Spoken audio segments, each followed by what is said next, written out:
حمد و سلام کے بعد محترم سامعین، بزرگوں، بھائیوں،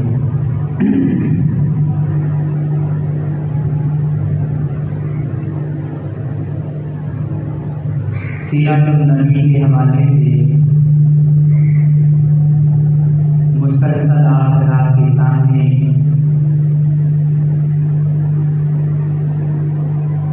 بیان کرتا آ رہا ہوں۔ آج بھی اسی حوالے سے آپ کے سامنے کچھ عرض کروں گا، خصوصاً اس حوالے سے کہ پیارے حضرت محمد مصطفیٰ صلی اللہ علیہ وسلم کے اخلاق مبارک کیا تھے، تاکہ ہم ان پر عمل کریں، ان کو اپنی زندگی میں پیدا کرنے کی کوشش کریں، اخلاق کو اپنائیں۔ اللہ جل شانہ نے نبی کریم صلی اللہ علیہ وسلم کو ہر چیز میں کمال عطا فرمایا، نبوت میں بھی کمال، رسالت میں بھی کمال،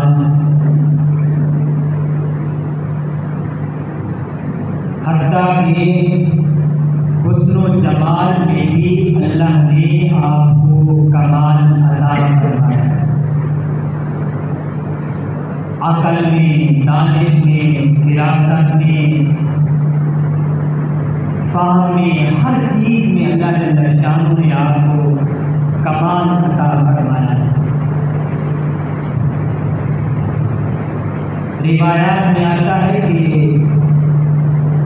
عقل کے 100 حصے کیے گئے، ایک حصہ عقل کا اللہ جل شانہ نے ساری مخلوقات کو عطا فرمایا، اور باقی 99 حصے کو اپنے پیارے حبیب حضرت محمد مصطفیٰ صلی اللہ علیہ وسلم کو عطا فرمایا۔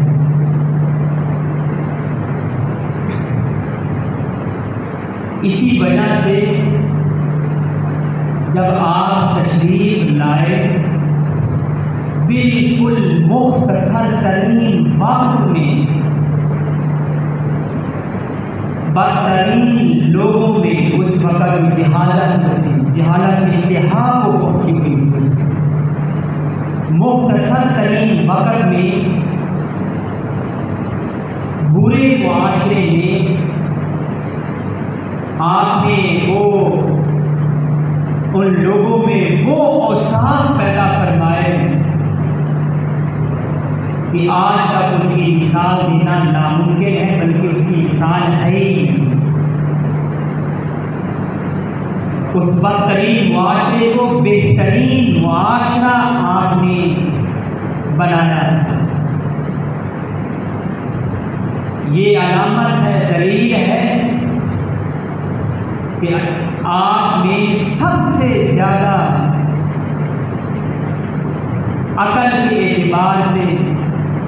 فراست کے اعتبار سے، دانش کے اعتبار سے، فراست، عقل اور یہ ساری کی ساری چیزیں سب سے زیادہ پائی جاتی ہیں۔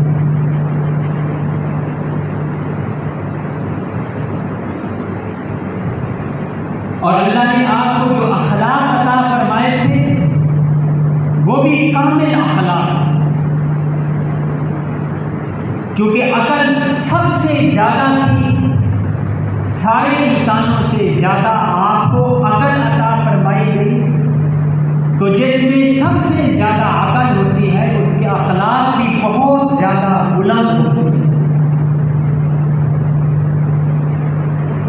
اسی لیے حدیث شریف میں آتا اللہ کے نبی نے فرمایا بعثت لأتمم مکارم الاخلاق،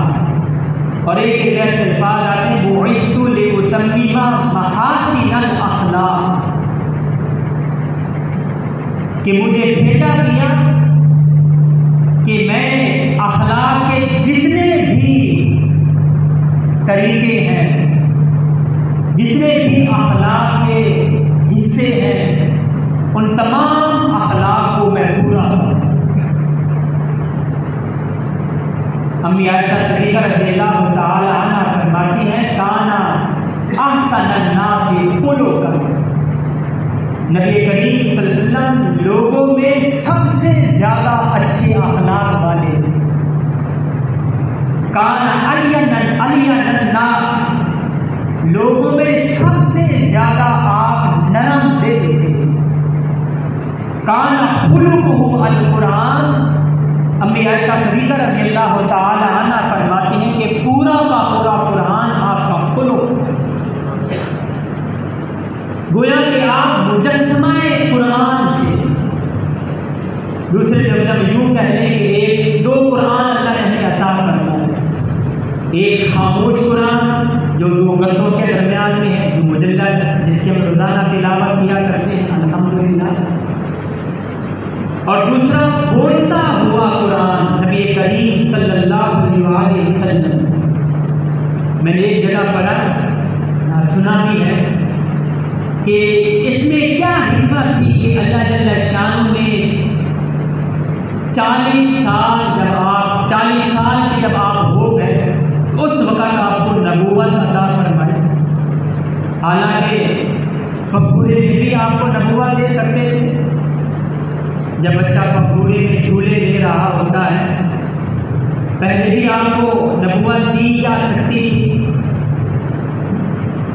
تو علماء نے لکھا ہے اس کی وجہ یہ ہے کہ سب سے پہلے آپ مکہ والوں کو قرآن بن کر دکھاؤ، پھر جب آپ کو نبوت عطا کی جائے گی، جب لوگ آپ کے اٹھنے کو دیکھیں گے تو ان کے سامنے قرآن ہوگا کہ باقی قرآن میں ایسے نہیں تھا، جب آپ کا بیٹھنا دیکھیں گے تو ان کو قرآن دکھائی دے گا، جب آپ کا چلنا دیکھیں گے تو لوگوں کو مکہ والوں کو قرآن دکھائی دے گا، جب آپ کا کھانا پینا دیکھیں گے تو لوگوں کو مکہ والوں کو قرآن نظر آئے گا، جب آپ تجارت کریں گے اور کوئی کام کریں گے تو دیکھیں گے آپ کو، لیکن نظر ان کو قرآن مجید آئے گا۔ تو میرے عزیزوں، نبی کریم صلی اللہ علیہ وسلم گویا کہ مجسمہ قرآن تھے، کان خلقہ القرآن، تو بڑے عظیم اخلاق سے اللہ جل شانہ نے آپ کو نوازا تھا، انک لعلی خلق عظیم، کہ اللہ جل شانہ نے خود اس بات کی گواہی دی قرآن مجید، نون والقلم وما یسطرون ما انت بنعمت ربک بمجنون، جب لوگ آپ کو مجنون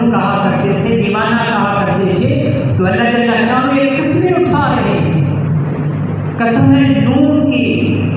اور قلم کی جس کے ذریعے سے لکھا جاتا ہے، ما انت بنعمت ربک بمجنون، کہ آپ اپنے رب کی نعمت کے ساتھ مجنون نہیں، دیوانے نہیں، بلکہ آپ کو کامل انسان۔ ایک بات یہاں پر یہ بھی ذہن میں رکھیں کہ بعض لوگ یہ کہہ دیتے ہیں کہ نبی کریم صلی اللہ علیہ وسلم کا درجہ ایسے ہے جیسے کہ بڑے بھائی کا۔ یہ اس طرح کہنا بالکل ٹھیک نہیں ہے۔ ایک عربی شاعر نے بڑی اچھی اس کی تشریح کی، اس نے یہ لکھا، محمد البشر لا کالبشر، کالیاقوتی حجر لا کالحجر۔ خود نبی کریم صلی اللہ علیہ وسلم نے بھی فرمایا انا بشر، قرآن مجید میں بھی آتا ہے قل انما انا بشر، لیکن آپ جو بشر ہیں وہ ایسے نہیں کہ آپ بشر کی طرح ہوں، بلکہ آپ سارے انسانوں سے کامل ہیں۔ جس طرح یاقوت ایک پتھر ہے لیکن وہ عام پتھروں کی طرح نہیں، ایسے ہی نبی کریم صلی اللہ علیہ وسلم بھی عام انسان نہیں تھے، بلکہ ہمارا تو یہ عقیدہ ہے کہ نبی کریم صلی اللہ علیہ وسلم کے ساتھ جو مٹی کا، زمین کا جو حصہ آپ کے جسد مبارک کے ساتھ لگا ہوا ہے، اس کا درجہ بھی عرش سے بلند و بالا ہے، اس کا درجہ بھی اس زمین کے ٹکڑے کا جو مقام اور مرتبہ ہے جو آپ کے ساتھ چمٹا ہوا ہے، لگا ہوا ہے، جہاں پر آپ تشریف فرما ہے پیارے حبیب حضرت محمد مصطفیٰ صلی اللہ علیہ وسلم، اس حصے کا، اس ٹکڑے کا درجہ عرش سے بھی بلند ہے۔ اس کی وجہ یہ ہے کہ اللہ جل شانہ مکان سے پاک ہے، اللہ جل شانہ کسی چیز پر لیٹنے سے، بیٹھنے سے پاک ہے۔ قل هو اللہ احد اللہ الصمد لم یلد ولم یولد ولم یکن لہ کفوا احد لیس کمثلہ شیء،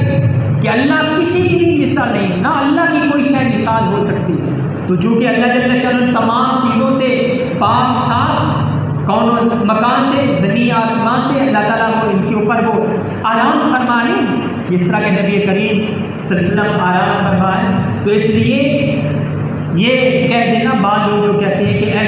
ایسا آپ کا مرتبہ جس طرح کے بڑے بھائی کا، یہ کہنا بالکل ٹھیک نہیں۔ اللہ نے آپ کو جو مقام عطا فرمایا وہ بہت بلند مقام و مرتبہ ہے۔ آج ہم جو یہ کلمہ پڑھتے ہیں تو یہی کہتا ہوں کہ ہمارا کلمہ پڑھنا یہ آپ کے صدقے ہے،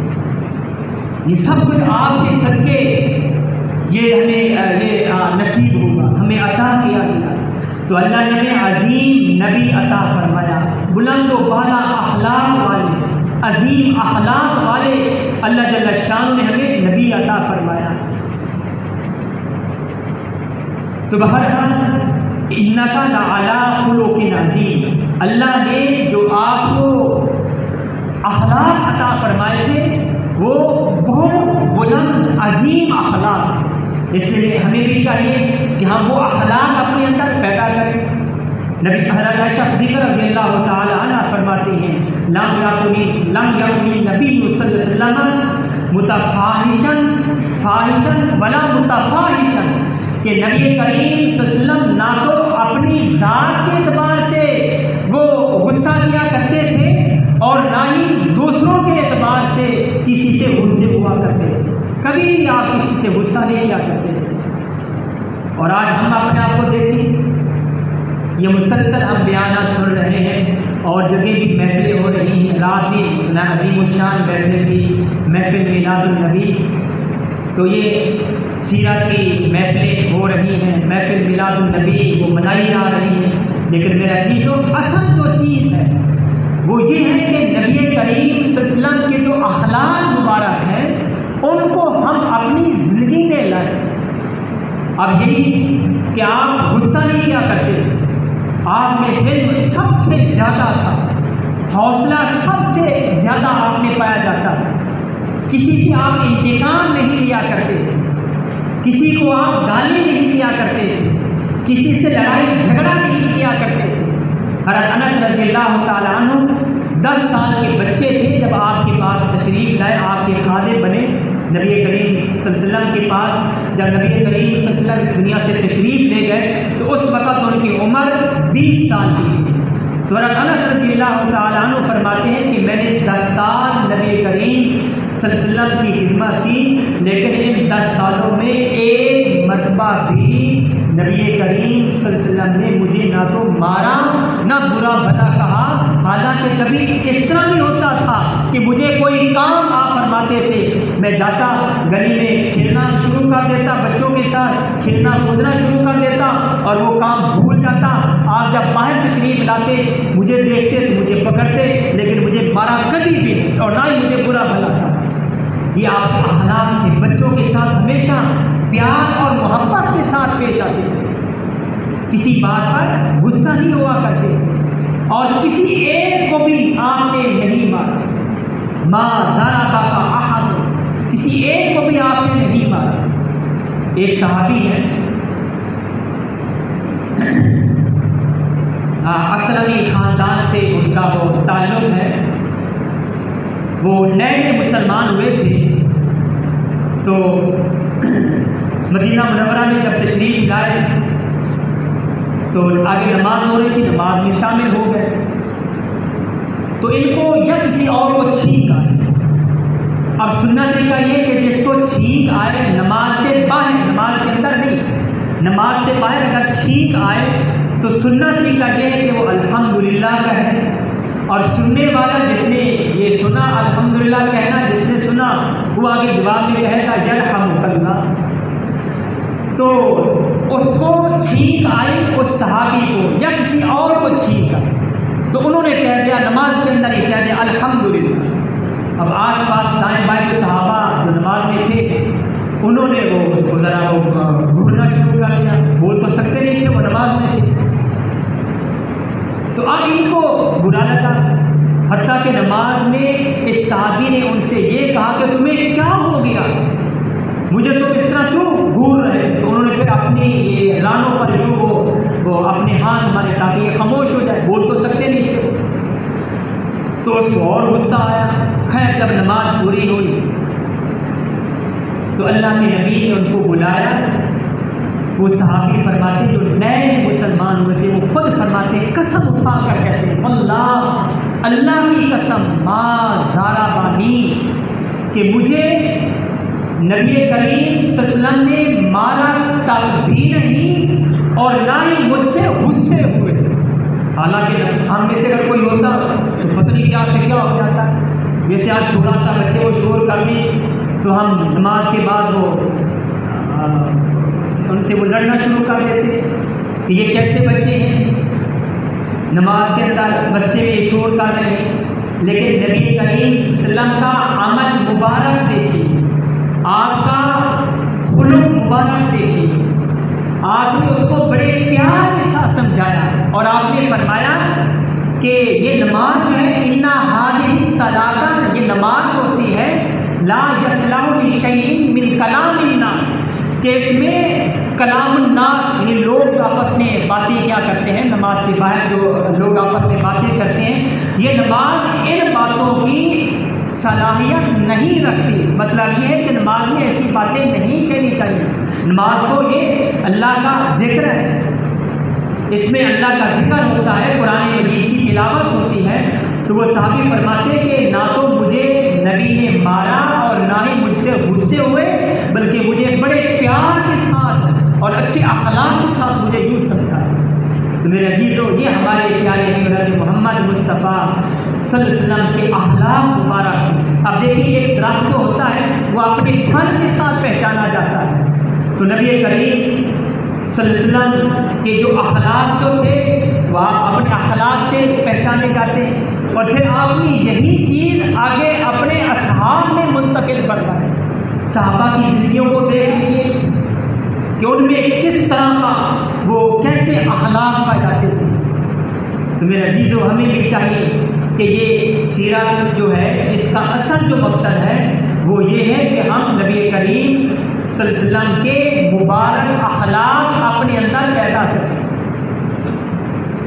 کہ ہم کسی سے بے جا غصہ نہ ہوا کریں اور کسی سے دھوکہ نہ کیا کریں، کسی پر ظلم نہ کیا کرے، امانت میں خیانت نہ کیا کرے، ہمیشہ سچ بولے، امانت میں خیانت نہ کرے۔ میں نے حدیث شریف آج پڑھی ہے، اس میں نبی کریم صلی اللہ علیہ وسلم نے فرمایا التاجر الصدوق الامین مع النبیین والصدیقین والشہداء والصالحین، یہاں تک بھی الفاظ آتے ہیں اور مع النبیین والصدیقین تک بھی الفاظ آتے ہیں۔ نبی کریم صلی اللہ علیہ وسلم کا فرمان ہے کہ وہ تاجر لوگ، وہ تجار تاجر لوگ جو اپنی تجارت میں، معاملات میں ہمیشہ سچ بولتے ہوں، کبھی بھی جھوٹ نہ بولتے ہوں اور ہمیشہ امانت کے ساتھ وہ کام کرتے ہوں۔ التاجر الصدوق الامین، ہمیشہ سچ بولتا ہو، تاجر ہمیشہ سچ بولتا ہو اور امانت کے ساتھ، امانت داری کے ساتھ وہ تجارت کرتا ہو، تو اللہ کے نبی نے فرمایا کل قیامت والے دن ایسے تاجر لوگ انبیاء کے ساتھ ہوں گے اور صدیقین کے ساتھ۔ کتنا زیادہ یہ مقام اور مرتبہ ہے ایک تاجر کا، لیکن شرط وہی ہے کہ جھوٹ نہ بولے تجارت میں، معاملات میں، لین دین میں اور امانت میں خیانت نہ کرے۔ لیکن آج ہم اپنے معاشرے میں نظر ڈالیں، ہمارے معاشرے میں، ہماری مارکیٹوں میں، ہمارے بازاروں میں کیا ہو رہا ہے۔ اس لیے میرے عزیزوں یہ سوچنے کا مقام، ہمیشہ سچ بولے اور ہمیشہ امانت میں، امانت کا وہ امانت کی حفاظت کرے، خیانت سے وہ خیانت نہ کرے امانت میں۔ اور حدیث میں یوں الفاظ آتے ہیں، نبی کریم صلی اللہ علیہ وسلم نے فرمایا التجار یحشرون یوم القیامت فجارا الا من اتقى وبر وصدق، یہ تاجر لوگ جو ہیں قیامت والے دن فاسق اور فاجر اٹھائے جائیں گے، لیکن وہ تاجر جو اللہ سے ڈرتے رہے، من اتقى، جو اللہ سے ڈرتے رہے، وبرا، اور نیک کام کرتے رہے، جو اللہ نے ان کو احکامات دیے تھے ان احکامات کے مطابق زندگی گزارتے رہے، اور تیسری صفت صادقہ، ہمیشہ سچ بولتے رہے، تو یہ تاجر لوگ جو ہوں گے ان کا پھر وہی مقام اور وہی ان کی فضیلت ہے کہ مان نبیین و صدیقین، کہ ایسے تاجر لوگ نبیوں کے ساتھ ہوں گے اور صدیقین کے ساتھ ہوں گے۔ تو اس لیے میرے عزیزوں یہ اخلاق ہم اپنے اندر پیدا کریں، کسی سے دھوکہ نہ کریں، ہمیشہ سچ بولے، الصدق ینجی والکذب یہلک، سچائی میں ہی نجات ہے اور جھوٹ میں ہلاکت ہی ہلاکت ہے۔ اور ایک عظیم نبی کریم صلی اللہ علیہ وسلم کی سنت، شاید اس پر عمل کرنا مشکل ہو، وہ کیا؟ حدیث میں آتا ہے کہ اللہ کے نبی سے جب کوئی مصافحہ کرتا تھا تو آپ اس وقت تک ہاتھ نہیں پیچھے کرتے تھے جب تک کہ اگلا آدمی اپنے ہاتھ جدا نہ کر لیتا۔ آج ہم اس پر غور کریں، ہمیں دوسری تو سنتے یاد ہیں، لیکن لوگوں سے اچھے اخلاق سے پیش آنا، خندہ پیشانی سے ملنا، مسکرا کر ملنا، یہ سنت ہے میرے عزیزوں، یہ ہم مسلمانوں کے لیے۔ اور نبی کریم صلی اللہ علیہ وسلم کی سنت یا آپ کا خلق مبارک کہ اگر کوئی صحابی آپ سے کان میں بات کرتا تو آپ اس کی طرف یوں کان وہ جھکا لیتے تھے، اپنا سر مبارک جھکا لیتے تھے، جب تک اس کی بات پوری نہیں ہوتی تھی اپنا سر مبارک نبی کریم صلی اللہ علیہ وسلم سیدھا نہیں کیا کرتے۔ اب دیکھیں ہمارا کیا رویہ ہوتا ہے۔ تو میرے عزیزوں یہ سوچنے کا مقام ہے، ہم مسلمان ہیں، یا ایھا الذین آمنوا ادخلوا فی السلم کافۃ، اے ایمان والو پورے کے پورے اسلام میں داخل ہو جاؤ۔ یہ سنتیں ہمارے لیے ہیں۔ ما آبا رسول اللہ صلی اللہ علیہ وسلم فی الطعام قط، یہ بھی نبی کریم صلی اللہ علیہ وسلم کا حسن خلق تھا کہ آپ کے سامنے جو چیز بھی کھانے کی پینے کی آتی تھی آپ اس میں کبھی بھی عیب نہیں نکالا کرتے تھے، جو بھی آپ کے سامنے ہوتی۔ لیکن آج ہم دیکھیں، یہ غور کرتے ہیں ہمارے اندر کیا وہ یہ طریقہ پایا جاتا ہے یا نہیں پایا جاتا۔ لیکن اللہ معاف کرے، آج ہم غیروں کے طریقوں کے مطابق زندگی گزار رہے ہیں، نبی کریم صلی اللہ علیہ وسلم کے مبارک جو طریقے ہیں ان کو ہم بھولتے جا رہے ہیں، پس پشت ڈالتے جا رہے ہیں، اس لیے آج مسلمان ذلیل ہو رہا ہے۔ تو میرے عزیزو، یہ اخلاق جو ہے نبی کریم صلی اللہ علیہ وسلم کے، یہ ہم مسلمانوں کے لیے ہے۔ ہر آدمی کے ساتھ اچھے اخلاق سے پیش آئے، مسکرا کر، خندہ پیشانی کے ساتھ ان کو ملا کر۔ نبی کریم صلی اللہ علیہ وسلم کا یہ مبارک خلق تھا۔ ایک صحابی کے بارے میں آتا ہے، مسجد میں شاید پہلے ہی یہ واقعہ سنایا تھا کہ ایک صحابی وہ آیا مسجد میں، تو جیسے عام یہ ممالک دوسرے ممالک میں ہوتا ہے، کھڑے ہو کر پیشاب وہ کیا کرتے ہیں، پینٹ شرٹ پہنی ہوتی ہے تو وہ ان کا انتظام ہی باقاعدہ ہوتا ہے کھڑے ہو کر پیشاب کرنے کا۔